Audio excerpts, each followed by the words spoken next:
గౌరవనీయులు డాక్టర్ చెరుకు సుధాకర్ గౌడ్ అన్న గారు ఉద్యమ కాలంలో 50 రోజుల పాటు ఆనాడు పీడీ యాక్ట్ లో జైల్లో ఉన్న ఉద్యమ బిడ్డ అన్న చెరుకు సుధాకర్ అన్న.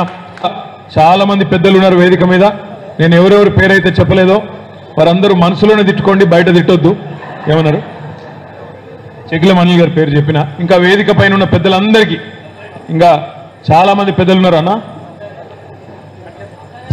అన్నగారు సత్తయ్య గౌడ్ అన్న గారికి, ఇంకా వేదిక మీద ఉన్న మా తమ్ముళ్లకు, గౌరవ ప్రజాప్రతినిధులకు, మున్సిపల్ చైర్మన్లకు, జెడ్పీటీసీలకు, ఎంపీపీలకు, వివిధ మండలాల పార్టీ అధ్యక్షులకు, విద్యార్థి నాయకులకు, యువజన విభాగం నాయకులకు, మున్సిపల్ మాజీ చైర్మన్లకు, పేరు పేరున మున్సిపల్ చైర్మన్ల భర్తలకు పేరు పేరున, అదేవిధంగా వేదిక ముందున్న మా కుటుంబ సభ్యులైన మా అన్నదమ్ములకు, అక్క చెల్లెలందరికీ, పాత్రికేయ మిత్రులకు పేరు పేరున అందరికీ హృదయపూర్వకంగా నమస్కారాలు.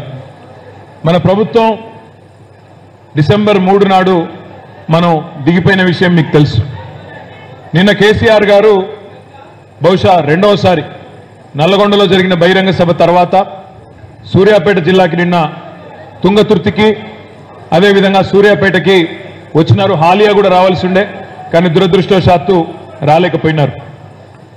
ఈ 2 చోట్లకి నిన్న వస్తే నేనెక్కడో ఉంటే హైదరాబాద్లో అంబర్పేటలో తిరుగుతూ ఉంటే సోషల్ మీడియాలో ఆ వీడియోలు, జనంలో ఆ ఇమోషన్ చూస్తూ ఉంటే నిజంగా కూడా నాకు అర్థం కాలేదు. నల్లగొండ జిల్లాలో మనం ఎట్లా ఓడిపోయినామో నాకైతే అర్థం కాల. నిన్న ఆ వీడియోలు, ఆ ఇమోషను, మన వాళ్ళ ఉత్సాహం చూస్తుంటే ఎట్లా జరిగింది నిజమేనా, జరిగింది ఏమైనా కలనా అన్నట్టుగా నిన్న మళ్ళొక్కసారి గుండె కలుక్కుమన్నదనే మాట నేను మీకు విజ్ఞప్తి చేస్తా ఉన్నా.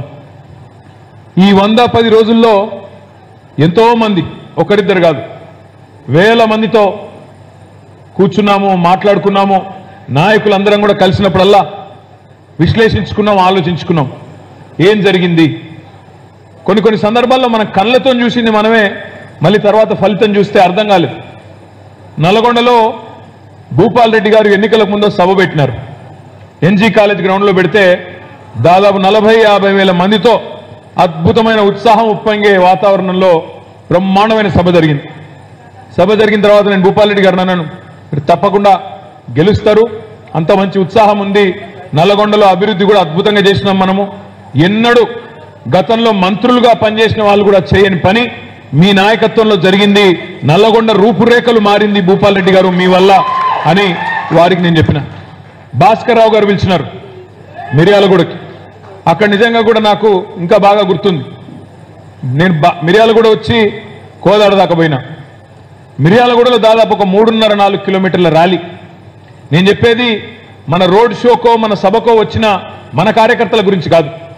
ఆ 3.5-4 కిలోమీటర్ల ర్యాలీలో ఆ బస్సు మీద నుంచి ఏ షాప్లో చూసినా, ఏ ఇంట్లోకి చూసినా ఆ ఇంటి వాళ్ళందరూ, షాప్లో ఉన్న వాళ్ళందరూ బయటికి వచ్చి విజయ చిహ్నాన్ని చూపెట్టి భాస్కర్ రావు గారు గెలుస్తున్నారు, మళ్ళీ కేసీఆర్ గారు ముఖ్యమంత్రి అవుతారని చెప్పి పిడికిలు బిగించి మరీ నినాదాలు ఇచ్చినారు. ఉత్సాహం ఉప్పొంగే వాతావరణంలో బ్రహ్మాండమైన సభ కూడా జరిగింది మిర్యాలగూడలో. తర్వాత కోదాడ పోయినాం, అక్కడ కూడా అదే వాతావరణం, అక్కడ కూడా బ్రహ్మాండంగా ర్యాలీ, అక్కడ కూడా చౌరస్తాకు పోతే మల్లన్న గెలుస్తున్నాడు తప్పకుండా ఈసారి అనే విధంగా అద్భుతమైన సభ. ఇవన్నీ చూసిన తర్వాత తప్పకుండా నల్లగొండలో మళ్ళీ మెజారిటీ సీట్లు 12లో 7-8 సీట్లు తప్పకుండా గెలుస్తామన్న విశ్వాసంతో, అదే విశ్వాసంతో అందరం కూడా ఉంటుంది. కానీ దురదృష్టం డిసెంబర్ 3 నాడు ఫలితాలు వచ్చినప్పుడు చూస్తే దానికి భిన్నంగా వచ్చినాయి. ఇవాళ నేను మీ అందరితో కూడా నేను ప్రార్థించేది ఒకటే, మిమ్మల్ని అందరినీ కోరేది కూడా ఒకటే, మనం తప్పకుండా పార్టీగా, ఒక కుటుంబ సభ్యులుగా, పార్టీ కుటుంబ సభ్యులుగా, కేసీఆర్ గారి యొక్క బిడ్డలుగా మనందరం కూడా ఆత్మవిమర్శ చేసుకోవాల్సిన అవసరం ఉంది. మొన్న జరిగిన పొరపాట్లు మళ్ళీ పార్లమెంట్ ఎన్నికల్లో జరగకుండా చూసుకోవాల్సిన బాధ్యత కూడా మన మీదనే ఉన్నది అనే మాట నేను మీకు విజ్ఞప్తి చేస్తా ఉన్నా. ఏంది ఆత్మవిమర్శ, ఏం చేసుకోవాలా అంటే కొన్ని విషయాలు మనం పని చేసుకుంటూ వెళ్ళిపోయినాం. మనం పని చేసుకుంటూ వెళ్ళిపోయినాం. 1,60,283 మంది పిల్లలకు ప్రభుత్వ ఉద్యోగాలు 9.5 ఏళ్లలో ఇచ్చుకున్నాం. భారతదేశంలో ఏ ప్రభుత్వం కూడా 10 ఏళ్లలో మనం ఇచ్చినన్ని ఏ రాష్ట్రంలో కూడా 1,60,283 ఉద్యోగాలు ఇవ్వలేదు. అంటే భారతదేశంలోనే అత్యధికంగా ఉద్యోగాల భర్తీ చేసి కూడా ఆ పిల్లలకు ఆ విషయాన్ని వివరించి చెప్పడంలో, విడమర్చి చెప్పడంలో వాళ్ళ మనసు గెలుచుకోవడంలో ఎందుకో విఫలమైనాం. వాళ్ళ మీరు చూస్తూ ఉన్నారు రేవంత్ రెడ్డి గారు ఆయన ముఖ్యమంత్రి అయిన తర్వాత 30,000 ఉద్యోగాలు నేనే ఇచ్చిన అని ఊదరగొట్టుకుంటూ ఎల్బీ స్టేడియంలో అక్కడ పెద్ద పెద్ద మీటింగులు పెట్టుకుంటూ పత్రాలు ఇచ్చుకుంటూ ఫోటోలు దిగుతూ ఇవాళ ఉపన్యాసాలు ఇస్తా ఉన్నారు. మనం చెప్పవలసిన బాధ్యత మన మీద ఉన్నది పిల్లలకి.